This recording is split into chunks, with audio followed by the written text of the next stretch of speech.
Hello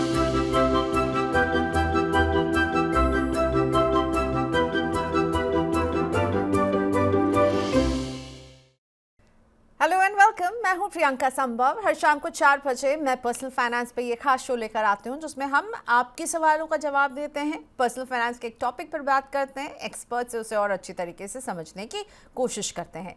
महंगाई के दौर में घर के सपने को तुरंत साकार करने में होम लोन कई लोगों की मदद करता है। बैंक आपको घर की कीमत का 75 से 90% तक रकम होम लोन के तौर पर दे सकते हैं। आज हम बात करेंगे कि जॉइंट होम लोन की, यानी 2 लोग जब मिलकर होम लोन लेते हैं तो उसके क्या फायदे हो सकते हैं। क्या जॉइंट लोन एक अच्छा फाइनेंशियल डिसीजन है? जॉइंट होम लोन के लिए क्या प्रॉपर्टी में को ओनरशिप भी होनी चाहिए? आप किसे आपको ओनर बना सकते हैं और जॉइंट होम लोन में कोई और आपके साथ को जो है एप्लीकेंट हो सकता है? और जॉइंट होम लोन में क्या अच्छी बातें हैं, क्या आपके लिए दिक्कत दे सकती हैं, इन सब पर आज मैं बात करने वाली हूं। और इन सवालों का जवाब देने के लिए मेरे साथ जुड़ रहे हैं Raj Khosla, founder my money mantra. Thank you so much mister Khosla, आपने वक्त निकाला। Welcome to money 9 sir. And इनसे हम बात करें, आप भी अगर अपने सवाल लाइव सर को भेजना चाहते हैं, स्पेसिफिकली जॉइंट होम लोन से जुड़ा कोई सवाल हो तो हमें आप भेज सकते हैं, व्हाट्सएप कर सकते हैं 9311121874 पर। आप हमें ईमेल कर सकते हैं money9 पर या tv9.com पर, या फिर टॉप चैट जो आपको यूट्यूब पर राइट हैंड पर नजर आ रहा है जिसमें आप अपने कॉमेंट लिख सकते हैं, वहाँ पर भी अपने क्वेश्चन पोस्ट कर सकते हैं। ऑलराइट, चलिए राज खोसला सर, बहुत स्वागत है आपका मनी 9 पर। सबसे पहले कोई व्यक्ति अगर डिसाइड करता है कि मैं जॉइंट होम लोन लेना चाहता हूं, तो इसमें वो किसी को एप्लीकेंट बना सकता है? क्या सिर्फ वाइफ को एप्लीकेंट हो सकती है, पेरेंट्स हो सकते हैं, क्या क्लोज रिलेटिव को एप्लीकेशन बन सकते हैं, फ्रेंड्स बन सकते हैं, या फिर कोई डेफिनेशन है जिसको को एप्लीकेंट के नियम जो है लागू होते हैं और आप कुछ खास लोगों को ही को एप्लीकेंट बना सकते हैं sir? Priyanka ji, first of all thank you very much. आपके साथ बात करके हमेशा अच्छा लगता है। और जैसे आप अपने व्यूअर्स को बोलते हैं कि जी हमने एक्सपर्ट्स को बुलाया है, वो आपके सवालों का जवाब देंगे, लगता है ऐसे है कि जैसे आपके व्यूअर्स हमसे सीख रहे हैं। होता है एक्चुअली उल्टा है। हम आपके सवालों से हम सोचना शुरू करते हैं और हम सीखते हैं। But anyway, thank you, always nice to be with you. Thank you sir. Priyanka ji, तो और अब जैसे आपने जो सवाल पूछ रहे हैं कि कौन को एप्लीकेंट हो सकता है, कैन इट बी आपकी वाइफ, अपने मम्मी डैडी, या कोई दोस्त, या कोई और रिश्तेदार? फ्रैंकली कोई लिमिट नहीं है। कोई सिर्फ जो लेंडर है, बैंक है या एनबीएफसी है, उसका हो सकता है कोई लिमिट हो या कोई रिस्ट्रिक्शन हो कि मैं सिर्फ बीवी को लूंगा या मैं सिर्फ मम्मी डैडी को लूंगा। बट रेगुलेटर ने इस प्रोडक्ट कैटेगरी में कोई लिमिट नहीं लगाया। को एप्लीकेंट कोई भी हो सकता है, आपका बेस्ट फ्रेंड भी हो सकता है। Okay, so that's a relief, यानी कोई भी हो सकता है। सो को एप्लीकेंट और ओनरशिप पर मैं बात करूं उससे पहले, तो नंबर ऑफ को एप्लीकेंट्स भी कितने हो सकते हैं? यानी ज़रूरी नहीं है कि जॉइंट होम लोन केवल 2 लोगों के बीच में हो सकता है कि 3 को एप्लीकेंट्स हो, 3 लोग उस लोन को बांट रहे हो। इस पे भी कोई लिमिट नहीं है सर? तो लिमिट है इस पे, लकीली इसमें 6 लोगों का लिमिट है कि 6 से ज्यादा को एप्लीकेंट नहीं हो सकते। नहीं तो प्रियंका जी वाकई बाराती हो जाएगी। अगर मतलब के 20 को एप्लीकेंट हो गए तो नाम ही याद रखने मुश्किल हो जाएंगे। ओके, तो यहाँ पर लिमिट है कि 6 लोग हो सकते हैं, पर हाँ डेफिनेटली 2 से ज़्यादा हो सकते हैं। मैक्सिमम इज़ जो राज सर हमें समझा रहे हैं कि 6 लोग हो सकते हैं। और राज सर के जो शब्द हैं वो सही थे कि बाराती हो जाएगी, नहीं तो कौन किसने क्या लोन लिया, किस प्रोपोर्शन में, वो बहुत कंफ्यूजन होगा। पर मुझे फिर भी लगता है 6 लोग भी बहुत ज़्यादा हैं, बट स्टिल 6 लोग मैक्सिमम लिमिट है। सो जिस व्यक्ति को होम लोन में को एप्लीकेंट कोई बनाता है, क्या उसको प्रॉपर्टी में को ओनर होना जरूरी है? मतलब कि को ओनर ही केवल को एप्लीकेंट हो सकते हैं क्या एक जॉइंट होम लोन में? प्रियंका जी, को ओनर सिर्फ को ओनर ही को एप्लीकेंट हो सकते हैं? Not at all. Co applicant can does not have to be कि कोई वो भी उसके कोई हिस्सा है प्रॉपर्टी के अंदर। सिर्फ उसकी इनकम और उसका क्रेडिट स्कोर, जो लेंडर है, बैंक है, एनबीएफसी है, वो तो उसी को असेस करेगा कि इसकी इनकम कितनी है, उसका क्रेडिट स्कोर कितना है। इट्स नॉट नेसेसरी कि वो को ओनर भी हो। को एप्लीकेंट और को ओनर अलग चीज है। ओके, सो नॉट नेसेसरी कि अगर आप एक होम लोन ले रहे हैं तो आपके जो को एप्लीकेंट हों, इट्स नॉट मैंडेटरी कि उनको प्रॉपर्टी का को ओनर होना है, पर ज़्यादातर केसेस बिल्कुल में हम बिल्कुल देखते हैं कि को बिल्कुल ओनर ही को एप्लीकेंट होता है, but this is not mandatory. आप को ओनर जो है बस उनकी जो फिनेंशियल कोशेंट जो है वो चेक किया जाएगा, बट और उनकी लाइबिलिटी भी होगी। अगर मान लीजिए जो प्राइमरी एप्लीकेंट है उनको वो लोन नहीं अदा कर पाएंगे तो फिर को एप्लीकेंट जो होंगे उन पर जिम्मेदारी भी आएगी। सर अब ये बिल्कुल बताइए, हाँ जी हाँ जी। फिनेंशियल पॉइंट ऑफ व्यू से जॉइंट हाउसिंग लोन क्या फ़ायदे हैं? आप लोगों को रेकमेंड करते हैं उनकी फिनेंशियल प्लानिंग देखते हुए कि हाँ दो लोग मिल करके आप एक जॉइंट हाउसिंग लोन ले लीजिए?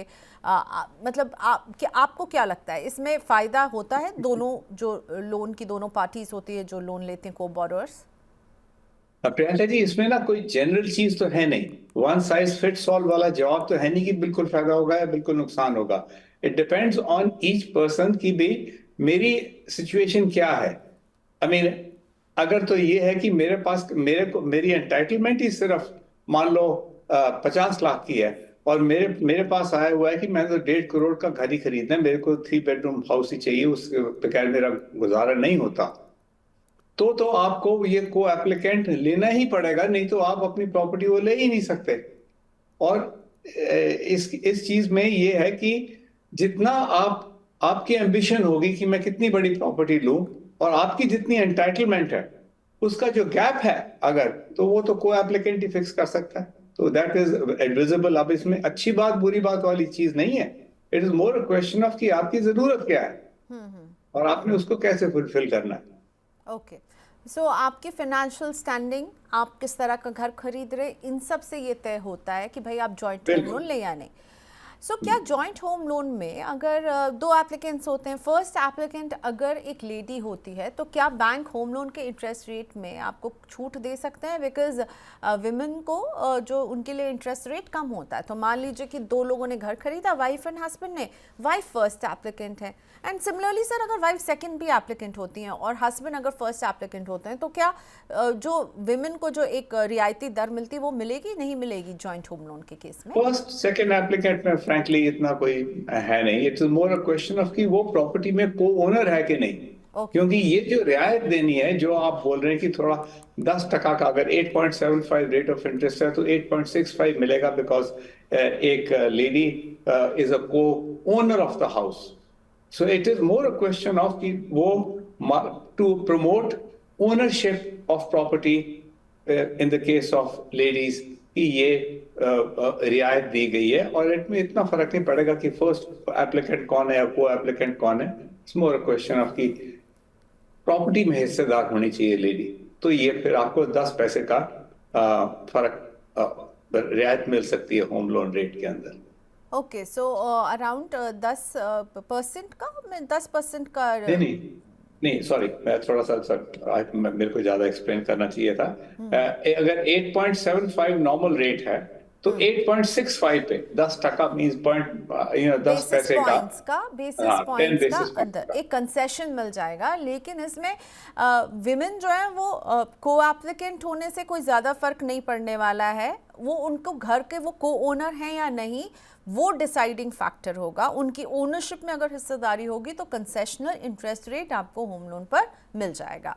जॉइंट लोन में क्या दोनों ही एप्लीकेंट्स को जब ईएमआई पेमेंट की बारी आती है तो कैसे होता है? दोनों को एक साथ डिवाइड करना होता है, और क्या ऐसे भी हो सकता है कि आपने जॉइंट लोन तो लिया है लेकिन एक ही एप्लीकेंट जो है वो सारी ईएमआई दे रहा है, बराबर की ईएमआई उन दोनों के बीच में बांटनी चाहिए, बांटनी होगी? क्या नियम क्या है इस पर सर? इस पे नियम तो सिर्फ इंटरनल और पर्सनल है।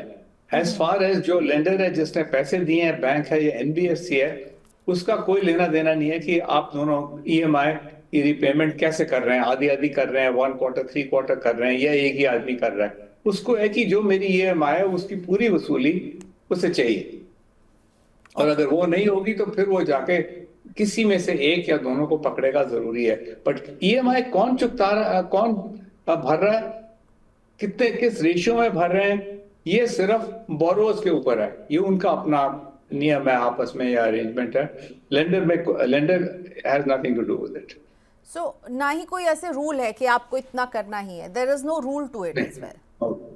तो ये बोरोअर के बोरोअर के कंफर्ट लेवल पर है कि आप 50-50 रेशियो रखें, 60-40 रेशियो रखें, या फिर 100% भी पे कर सकता है, इसमें कोई रूल नहीं है एज लॉन्ग एज कि आप EMI पे कर रहे हो टाइम पे। पर प्रियंका जी ये होता है ना कि नॉर्मली कई मोस्टली जो है ना प्रैक्टिकल अगर देखा जाए तो को एप्लीकेंट बीच में आता है कि जी मेरी एंटाइटलमेंट बढ़ जाए, मेरे को अगर लोन 100 का मिलना था तो 150 का मिले, क्योंकि मेरे पास अब 2 लोगों की इनकम क्लब हो गई है असेस करने के लिए कि कितना लोन मिलेगा। Normally in a normal situation husband wife ही होते हैं, उन्होंने इकट्ठे रहना है, घर के अंदर रहना है, तो अब उसमें से हस्बैंड EMI दे रहा है या वाइफ दे रही है, it won't really make much of difference. Okay, so very important, आपकी लोन एलिजिबिलिटी जो है वो बढ़ा देता है जब आप जॉइंट हो जाते हैं। तो 2 इनकम जुड़ जाएगी, तो आपको जो लोन है वो दोनों की इनकम को मिला करके कंसिडर करके दिया जाएगा। तो आपकी लोन एलिजिबिलिटी, मान लीजिए सर ने पहले भी समझाया कि 50 लाख है, लेकिन आपको पसंद आया एक घर जिसकी कॉस्ट, वैसे भी रियल एस्टेट में अब कीमतें तो बहुत ऊपर जा रही हैं, आपको पसंद आया एक घर जो 1.5 करोड़ का आपको लग रहा है, आपको फ्यूचर में बड़े घर की ज़रूरत पड़ेगी तो बड़ा ही घर ले लें। तो इन दैट सिचुएशन, क्योंकि आपकी एलिजिबिलिटी सिर्फ 50 लाख है और आपको लोन जो एक सर्टेन सीमा तक ही मिल सकती है, तो आप अपने स्पाउस के इनकम को भी अपने में जोड़ देंगे और इस तरह से आपकी लोन एलिजिबिलिटी बढ़ जाएगी। Okay, so this is very something which I think it is very clear now कि आप सिर्फ इसलिए ले सकते हैं जॉइंट होम लोन अपनी लोन एलिजिबिलिटी को बढ़ाने के लिए। लेकिन होम लोन में एक बहुत बड़ा फैक्टर ये होता है राज सर कि आपको टैक्स में छूट मिलती है। आपको जो है सेल्फ ऑक्यूपाइड प्रॉपर्टी के केस में आपको जो प्रिंसिपल आप पे करते हैं वो सेक्शन 80C के तहत 1.5 लाख रुपए की आप डिडक्शन क्लेम कर पाते हैं, और सेक्शन 24 के तहत 2 लाख रुपए तक का डिडक्शन आप इंटरेस्ट पर क्लेम कर पाते हैं। सो जॉइंट होम लोन में ये जो छूट है, ये डिडक्शन जो है, वो दोनों एप्लीकेंट क्लेम कर सकते हैं। यस बिल्कुल प्रियंका जी, दोनों एप्लीकेंट अपनी income tax, personal income tax return में अलग अलग क्लेम करेंगे। अगर मान लो we stay with that example of husband and wife, तो अगर वो दोनों कमा रहे हैं नेचुरली, तो अगर दोनों अपनी इनकम टैक्स रिटर्न अलग अलग फाइल कर रहे हैं, तो 2 लाख का अपने 1.5 लाख रुपए प्रिंसिपल का और 2 लाख रुपए इंटरेस्ट पेमेंट का हस्बैंड वाइफ अलग अलग बेनिफिट लेंगे in this individual income tax return. तो ये actually is one of the bigger best benefits of a joint loan that anybody can apply for and take. But इसमें भी ये भी फैक्टर होगा ना कि दोनों को वो EMI पे करना चाहिए, उनको रिफ्लेक्ट करना चाहिए उनके बैंक स्टेटमेंट में कि उन्होंने EMI दी है। ऐसा नहीं हो सकता है कि मैं अपने स्पाउस के साथ लूँ और वो अगर सारी EMI पे कर रहे हैं और मैं सिर्फ 2 लाख का डिडक्शन क्लेम करूँ, मुझे प्रूफ देना होगा ना कि मैंने EMI पे की है। बिल्कुल, this is on an actual basis, it is not notional. इसकी भी कोई पैसे कोई और चुकता रहा है और इनकम टैक्स की डिडक्शन कोई तीसरा आदमी ले रहा है, वो तो नहीं है ना प्रियंका जी। जो भी all deductions of this type generally speaking are not notional. किसी ने पैसे खर्चे हैं या पैसे निकाल के कोई भरे हैं तो उसके अगेंस्ट ये है कि डिडक्शन है। बट किसी और ने पैसे खर्चे और डिडक्शन कोई तीसरा आदमी ले रहा है, वो तो फिर वही हो गया ना कि बेगानी शादी में अब्दुल्ला दीवाना वाली बात हो तो नहीं। सो EMI का डिवीजन होना चाहिए। सो उस डिवीजन के प्रोपोर्शनेटली ही आप जो है वो क्लेम कर पाएंगे छूट। और अब तो खैर इनकम टैक्स के AIS में सब कुछ आ जाता है कि आपने कितना इंटरेस्ट पे किया है। बैंक आपको सर्टिफिकेट्स देते हैं, आपको जो सबमिट करना होता है अपने एम्प्लॉयर के पास, अगर आप सैलरीड हैं तो इसमें आपको झूठ बोलने की गुंजाइश नहीं है। अगर आप EMI दे रहे हैं, जितना के लिए आप एलिजिबल होंगे उतनी छूट आपको मिल जाएगी। 2 लोग हैं, 2 लोग क्लेम कर सकते हैं, 3 लोग हैं, 3 लोग क्लेम कर सकते हैं। बट वेरी इंपॉर्टेंट कि आप 2 लोग हों या 3 लोग हों, आप EMI पे कर रहे हो तभी ये छूट आपको मिलेगी। ये सालाना अमाउंट है, इतनी बड़ी अमाउंट भी नहीं है प्रियंका जी। तो ये अगर मान लो कि मतलब if EMI monthly is say 40,000-50,000 rupees a month and both are, one person is paying 40 and the other person is paying 10, उस हिसाब से ये will be eligible for the deduction। तो थोड़ी सी ये इसमें थोड़ी सी इंजीनियरिंग आदमी कर सकता है, तो and you are well within your legal rights to engineer and take full benefit of the income tax enactment and the relief thereon। तो जितनी आप ईएमआई पे करेंगे आप उतने के छूट के लिए एलिजिबल होंगे। जॉइंट होम लोन भी अगर ले रहे हैं, ईएमआई पे कर रहे हैं, as long as you are paying the EMI, आपको वो छूट मिलती रहेगी। अच्छा, Subject to the maximum, yeah. Okay, joint home loan के कुछ नुकसान भी हैं क्या, जिन्हें होम बायर्स को आप सजेस्ट करते हैं कि आप इनके बारे में जानिए अगर आप एक जॉइंट होम लोन ले रहे हैं? तो वो कौन सी बातें हैं, मतलब जो आप कहते हैं प्रोज एंड कॉन्स जब हम पूछते हैं, तो कॉन्स क्या होंगे राज सर, अगर आप वो थोड़ा सा हमें बता सकें। हाँ, प्रियंका जी, ये कॉन्स वाली बात तो यही है, क्योंकि जैसे हमने पहले जिक्र किया था कि आप अपनी इनकम में और अपनी ईएमआई कैपेबिलिटी में मैं सिर्फ 50 लाख का मान लो घर खरीद सकता था। अब मैंने 1.5 करोड़ का खरीदा, बिकॉज मैंने वाइफ की और शायद अपने छोटे भाई की भी इनकम जोड़ ली बीच में। अब ये है कि खुदा ना खास्ता, हेवन फॉरबिड, कि कुछ हो गया, वाइफ के साथ सेपरेशन हो गई, डिवोर्स हो गया, कोई या one of the earning members जिसकी इनकम जोड़ी हुई थी उसको बीमारी लग गई, उसकी can not earn any more, या नौकरी से या कोई बिजनेस कर रहा था तो वो बिजनेस फ्लॉप हो गई, अब वहां पे वो इनकम खत्म हो गई। तो फिर जो बड़े घर की और बड़े लोन की जो ईएमआई है वो फिर सिर्फ एक ही आदमी पे गिरेगी, या मतलब जो पहले डिजाइन था कि 3 आदमी या 4 आदमी या 2 लोग भरेंगे, तो वो अब सिर्फ एक इनकम पे भर गई। तो उसका बोझ जो है ना, ये है कि थोड़ा सा रिस्की तो रहता ही है। तो ये आदमी ये सोच के ही करता है कि जी सब कुछ ठीक ठाक रहे और सबकी जो इनकम बनी रहे और रिलेशनशिप भी ठीक रहे, कि इनकम बनी रहे तो at least husband wife stay together, there is no problem. तो बस ये थोड़ी सी डाउन साइड रहती है कॉन्स के साइड में जॉइंट होम लोन की। बट अदरवाइज अब थोड़ा सा तो रिस्क लेना ही पड़ता है। अगर आपने बड़ा घर लेना है तो आप कुछ तो सोच के लेंगे, देखी जाए। ओके, कुछ ऊपर वाले पे भी छोड़ना चाहिए।